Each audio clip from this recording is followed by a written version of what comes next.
So those are the things I do, guys, to keep the motivation alive. The other thing I would do is really cut the fat out of your life. Meaning, like a couple years ago, and I did a video blog very similar to this for New Year's resolutions for the members, and you know, a couple years ago, man, I hit rock bottom. I really did. Everything in my life was just turning upside down, you know, and I really had to step back and really see what I was doing, because you know, every time you point your finger at something and say, oh, it's that fault, there's 3 fingers pointing back at you. You know, so the first thing you got to do to fix something is evaluate yourself, see what's up. You know, do the pros and cons and everything.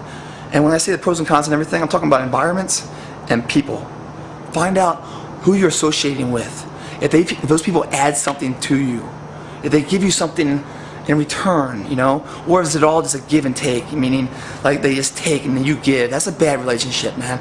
Get the negative energy out of your fucking life. These people that you're around, they're always complaining and everything else. They're taking part of your soul. You only have so much to give every single day.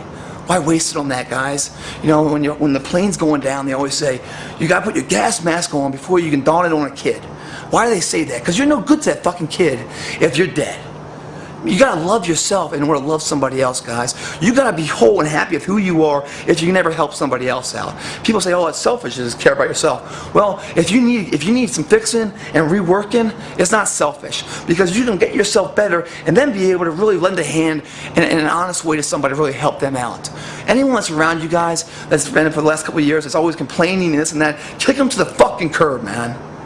And if you guys are in an environment, a bad work situation, you know, you just don't want to leave it because you're like, oh, it's tough out there and everything else, but this fucking work environment is making me a psycho, and I come home and I just want to yell and scream, and it's a bad home environment now because of my work environment, you know, get that fucker out of there. It might be hard for a couple of weeks, but either way, you'll find a new path, a new energy, and you'll find a sense of life again. Because last I looked, work is not about your life. It's about, you know, earning some income to have the means to do what you love to do and with the people you love to be around.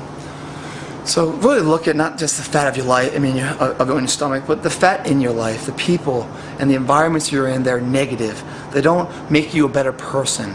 You're stronger if you cut the fat, cut them loose, man, throw them overboard.